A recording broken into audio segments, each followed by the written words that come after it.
ਜ਼ਰਾ ਸੋਚੋ, ਸਹਾਰਾ ਦਾ ਵਿਸ਼ਾਲ ਮਾਰੂਥਲ ਤੇ ਉੱਥੇ ਹਜ਼ਾਰਾਂ ਸਾਲਾਂ ਤੋਂ ਚੁੱਪਚਾਪ ਖੜੇ ਨੇ ਤਿੰਨ ਵਿਸ਼ਾਲ ਪੱਥਰ ਦੇ ਢਾਂਚੇ। ਇਹ ਨੇ ਗੀਜ਼ਾ ਦੇ ਮਹਾਨ ਪਿਰਾਮਿਡ, ਜਿਨ੍ਹਾਂ ਤੇ ਨਾ ਸਮੇਂ ਦਾ ਕੋਈ ਅਸਰ ਹੋਇਆ ਨਾ ਤੂਫਾਨਾਂ ਦਾ। ਇਹ ਕੋਈ 100-200 ਸਾਲ ਪੁਰਾਣੇ ਨਹੀਂ, ਬਲਕਿ ਪੂਰੇ 4,500 ਸਾਲ ਪੁਰਾਣੇ ਨੇ।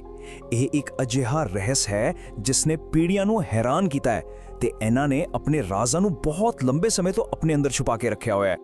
ਪਰ ਕੀ ਹੋਵੇ ਜੇ ਸਾਨੂੰ ਦੱਸੀ ਗਈ ਕਹਾਣੀ ਅਸਲ ਸੱਚਾਈ ਦਾ ਸਿਰਫ ਇੱਕ ਛੋਟਾ ਜਿਹਾ ਹਿੱਸਾ ਹੋਵੇ, ਜਾਂ ਸ਼ਾਇਦ ਪੂਰੀ ਤਰ੍ਹਾਂ ਗਲਤ ਹੋਵੇ?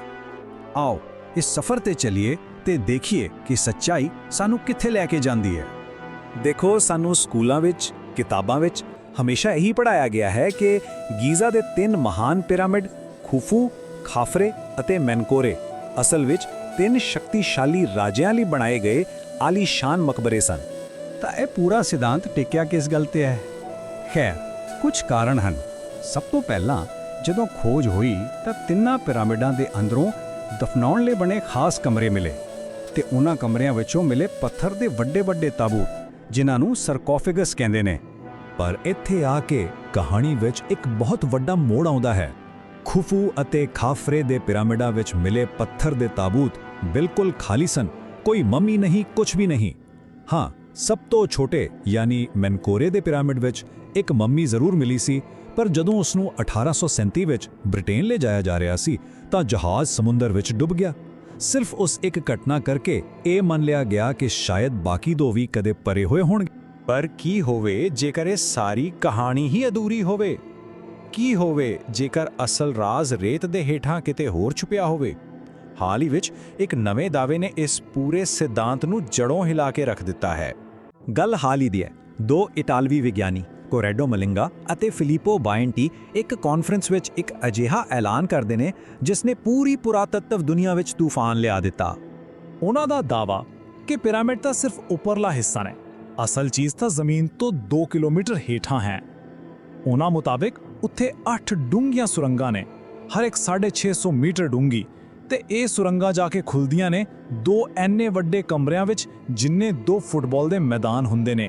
ਹੁਣ ਇੰਨਾ ਵੱਡਾ ਦਾਅਵਾ ਸੁਣ ਕੇ ਕਿਸੇ ਦੇ ਵੀ ਮਨ ਵਿੱਚ ਆਏਗਾ ਕਿ ਇਸ ਦਾ ਸਬੂਤ ਕੀ ਹੈ। ਆਖਿਰ ਉਹਨਾਂ ਨੇ ਇਹ ਸਭ ਦੇਖਿਆ ਕਿਵੇਂ? ਆਓ ਹੁਣ ਉਸ ਤਕਨੀਕ ਦੀ ਗੱਲ ਕਰੀਏ। ਇਸ ਕਮਾਲ ਦੀ ਤਕਨੀਕ ਦਾ ਨਾਂ ਹੈ ਸਿੰਥੈਟਿਕ ਅਪਰਚਰ ਰੇਡਾਰ, ਯਾਨੀ ਕਿ SAR। ਪਰ ਇਹ ਕੋਈ ਆਮ ਰੇਡਾਰ ਨਹੀਂ ਹੈ। ਇਹ ਜ਼ਮੀਨ ਵਿੱਚ ਸਿਗਨਲ ਨਹੀਂ ਭੇਜਦੀ, ਸਗੋਂ ਇਹ ਧਰਤੀ ਦੀ ਕੁਦਰਤੀ ਧੜਕਣ ਨੂੰ ਸੁਣਦੀ ਹੈ, ਬਿਲਕੁਲ ਉਸੇ ਤਰ੍ਹਾਂ ਜਿਵੇਂ ਕੋਈ ਡਾਕਟਰ ਸਟੈਥੋਸਕੋਪ ਨਾਲ ਸਾਡੇ ਦਿਲ ਦੀ ਧੜਕਣ ਸੁਣਦਾ ਹੈ। ਤਾਂ ਇਹ ਕੰਮ ਕਿਵੇਂ ਕਰਦੀ ਹੈ? ਦੇਖੋ, ਸਾਡੀ ਧਰਤੀ ਲਗਾਤਾਰ ਥੋੜਾ-ਥੋੜਾ ਕੰਬਦੀ ਰਹਿੰਦੀ ਹੈ। ਇਹ ਕੰਪਣਾ ਜ਼ਮੀਨ ਵਿੱਚ ਡੂੰਘਾਈ ਤੱਕ ਜਾਂਦੀਆਂ ਨੇ। ਪੁਲਾੜ ਵਿੱਚ ਘੁੰਮ ਰਿਹਾ ਇੱਕ ਸੈਟੇਲਾਈਟ ਇਹਨਾਂ ਕੰਪਨਾਂ ਵਿੱਚ ਆਉਣ ਵਾਲੇ ਮਾਮੂਲੀ ਬਦਲਾਵਾਂ ਨੂੰ ਰਿਕਾਰਡ ਕਰਦਾ ਹੈ ਅਤੇ ਫਿਰ ਇੱਕ ਸ਼ਕਤੀਸ਼ਾਲੀ ਕੰਪਿਊਟਰ ਉਸ ਡਾਟਾ ਦਾ ਵਿਸ਼ਲੇਸ਼ਣ ਕਰਕੇ ਜ਼ਮੀਨ ਦੇ ਹੇਠਾਂ ਦਾ ਇੱਕ 3D ਨਕਸ਼ਾ ਤਿਆਰ ਕਰਦਾ ਹੈ। ਇਸ ਨੂੰ ਸੌਖੇ ਸ਼ਬਦਾਂ ਵਿੱਚ ਸਮਝਣਾ ਹੋਵੇ ਤਾਂ ਜਿਵੇਂ ਇੱਕ ਖਾਲੀ ਡੱਬੇ ਨੂੰ ਖੜਕਾਉਣ ਤੇ ਵੱਖਰੀ ਆਵਾਜ਼ ਆਉਂਦੀ ਹੈ ਤੇ ਪਰੇ ਹੋਏ ਜੋ ਵੱਖਰੀ, ਠੀਕ ਉਸੇ ਤਰ੍ਹਾਂ ਜ਼ਮੀਨ ਦੇ ਹੇਠਾਂ ਕਿੱਥੇ ਖਾਲੀ ਥਾਂ ਹੈ ਤੇ ਕਿੱਥੇ ਠੋਸ ਚੱਟਾਨ, ਉਹਨਾਂ ਦੀ ਕੰਪਨ ਵੀ ਵੱਖਰੀ ਹੁੰਦੀ ਹੈ। ਇਹ ਟੈਕਨੋਲੋਜੀ ਇਸੇ ਫਰਕ ਨੂੰ ਫੜ ਲੈਂਦੀ ਹੈ। ਪਰ ਜਦੋਂ ਵੀ ਵਿਗਿਆਨ ਵਿੱਚ ਕੋਈ ਇੰਨੀ ਵੱਡੀ ਤੇ ਕ੍ਰਾਂਤੀਕਾਰੀ ਗੱਲ ਸਾਹਮਣੇ ਆਉਂਦੀ ਹੈ ਤਾਂ ਉਸ ਤੇ ਸਵਾਲ ਵੀ ਉੱਠਦੇ ਨੇ, ਤੇ ਇਸ ਮਾਮਲੇ ਵਿੱਚ ਤਾਂ ਇੱਕ ਵੱਡੀ ਬਹਿਸ ਹੀ ਛਿੜ ਗਈ। ਮਿਸਰ ਦੇ ਸਭ ਤੋਂ ਮੰਨੇ-ਪ੍ਰਮੰਨੇ ਪੁਰਾਤੱਤਵ ਵਿਗਿਆਨੀਆਂ ਵਿੱਚੋਂ ਇੱਕ ਜ਼ਾਹੀ ਹਵਾਸ ਨੇ ਤਾਂ ਇਹਨਾਂ ਦਾਅਵਿਆਂ ਨੂੰ ਸਿੱਧਾ ਖਾਰਿਜ ਕਰ ਦਿੱਤਾ। ਉਹਨਾਂ ਦਾ ਕਹਿਣਾ ਸੀ ਕਿ ਇਹ ਸਭ ਸਿਰਫ ਮਸ਼ਹੂਰੀ ਲਈ ਕੀਤਾ ਜਾ ਰਿਹਾ ਹੈ। ਤਾਂ ਜਿਹੜੇ ਲੋਕ ਇਸ ਦਾਅਵੇ ਤੇ ਸ਼ੱਕ ਕਰ ਰਹੇ ਨੇ, ਉਹਨਾਂ ਦੇ ਮੁੱਖ ਤੌਰ ਤੇ 3 ਇਤਰਾਜ਼ ਹਨ। ਪਹਿਲਾ, ਕਿ ਕੰਪਿਊਟਰ ਤੇ ਬਣਿਆ ਇੱਕ 3D ਮਾਡਲ ਅਸਲੀ ਠੋਸ ਸਬੂਤ ਨਹੀਂ ਹੁੰਦਾ। ਦੂਜਾ, ਇਸ ਤਕਨੀਕ ਨੂੰ ਪਹਿਲਾਂ ਕਿਸੇ ਜਾਣੀ-ਪਛਾਣੀ ਥਾਂ ਤੇ ਪਰਖ ਕੇ ਸਾਬਿਤ ਕਰਨਾ ਚਾਹੀਦਾ ਹੈ ਕਿ ਇਹ ਸਹੀ ਕੰਮ ਕਰਦੀ ਹੈ। ਅਤੇ ਤੀਜਾ, ਇਹਨਾਂ ਕਾਰਨਾਂ ਕਰਕੇ ਮਿਸਰ ਦੀ ਸਰਕਾਰ ਕਦੇ ਵੀ ਖੁਦਾਈ ਦੀ ਇਜਾਜ਼ਤ ਨਹੀਂ ਦੇਵੇਗੀ। ਖੈਰ, ਇਹ ਬਹਿਸ ਤਾਂ ਚੱਲਦੀ ਰਹੇਗੀ, ਪਰ ਇਹ ਸਾਨੂੰ ਇੱਕ ਹੋਰ ਵੀ ਵੱਡੇ ਸਵਾਲ ਵੱਲ ਲੈ ਕੇ ਜਾਂਦੀ ਹੈ। ਜੇਕਰ ਅਸੀਂ ਇੱਕ ਪਲ ਲਈ ਮੰਨ ਲਈਏ ਕਿ ਪਿਰਾਮਿਡ ਸਿਰਫ ਮਕਬਰੇ ਨਹੀਂ ਸਨ, ਤਾਂ ਫਿਰ ਉਹਨਾਂ ਦੇ ਅੰਦਰ ਹੋਰ ਕਿਹੜੇ-ਕਿਹੜੇ ਰਾਜ ਛੁਪੇ ਹੋ ਸਕਦੇ ਨੇ? ਤੇ ਗੱਲ ਸਿਰਫ ਜ਼ਮੀਨ ਹੇਠਲੀ ਖੋਜ ਦੀ ਨਹੀਂ ਹੈ। ਕਈ ਦਹਾਕਿਆਂ ਤੋਂ ਖੋਜਕਰਤਾਵਾਂ ਨੇ ਪਿਰਾਮਿਡਾਂ ਦੇ ਡਿਜ਼ਾਈਨ ਵਿੱਚ ਕੁਝ ਅਜਿਹੀਆਂ ਗੱਲਾਂ ਲੱਭੀਆਂ ਨੇ ਜੋ ਉਸ ਸਮੇਂ ਦੇ ਹਿਸਾਬ ਨਾਲ ਬਿਲਕੁਲ ਅਸੰਭਵ ਲੱਗਦੀਆਂ ਨੇ।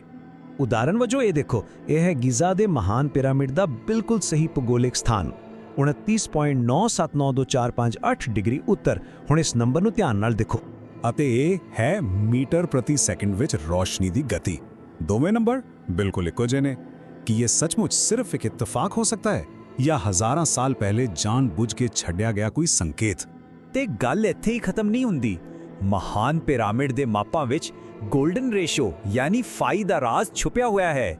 ਇਹ ਗਣਿਤ ਦਾ ਇੱਕ ਖਾਸ ਅੰਕ ਹੈ 1.618 ਜੋ ਕੁਦਰਤ ਵਿੱਚ ਹਰ ਥਾਂ ਮਿਲਦਾ ਹੈ।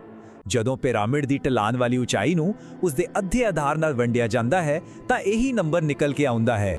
ਇਹ ਕੋਈ ਨਵੀਆਂ ਕਾਲਪਨਿਕ ਥਿਉਰੀਆਂ ਨਹੀਂ, ਸਗੋਂ ਸਥਾਪਿਤ ਗਣਿਤਿਕ ਸੱਚਾਈਆਂ ਨੇ ਜਿਨ੍ਹਾਂ ਨੇ ਪੀੜ੍ਹੀਆਂ ਤੋਂ ਖੋਜਕਰਤਾਵਾਂ ਨੂੰ ਹੈਰਾਨ ਕੀਤਾ ਹੋਇਆ ਹੈ। ਇਹ ਸਭ ਸਿਰਫ ਇਤਫਾਕ ਹੋਵੇ, ਇਹ ਗੱਲ ਮੰਨਣੀ ਥੋੜੀ ਔਖੀ ਲੱਗਦੀ ਹੈ। ਤਾਂ ਆਖਿਰ ਵਿੱਚ ਅਸੀਂ ਕਿੱਥੇ ਖੜੇ ਹਾਂ? ਕੀ ਇਹ ਪਿਰਾਮਿਡ ਸਿਰਫ ਫਿਰੌਨਾਂ ਦੇ ਆਲੀਸ਼ਾਨ ਮਕਬਰੇ ਸਨ ਜਾਂ ਕਿਸੇ ਕਿਸਮ ਦੇ ਪ੍ਰਾਚੀਨ ਪਾਵਰ ਪਲਾਂਟ, ਜਾਂ ਫਿਰ ਇਹ ਪੱਥਰ ਵਿੱਚ ਲਿਖਿਆ ਇੱਕ ਅਜਿਹਾ ਸੰਦੇਸ਼ ਹੈ ਜੋ ਸਮੇਂ ਦੇ ਪਾਰ ਸਾਡੇ ਪੜ੍ਹਨ ਦੀ ਉਡੀਕ ਕਰ ਰਿਹਾ ਹੈ? ਅਜਿਹਾ ਲੱਗਦਾ ਹੈ ਕਿ ਅਸਲ ਸੱਚਾਈ ਅਜੇ ਵੀ ਰੇਤ ਦੇ ਹੇਠਾਂ ਕਿਤੇ ਦੱਬੀ ਹੋਈ ਹੈ ਤੇ ਸ਼ਾਇਦ ਅਸੀਂ ਉਹ ਪਹਿਲੀ ਪੀੜ੍ਹੀਆਂ ਜੋ ਉਸ ਨੂੰ ਖੋਜਣ ਦੇ ਇੰਨੇ ਨੇੜੇ ਪਹੁੰਚੀ ਹੈ।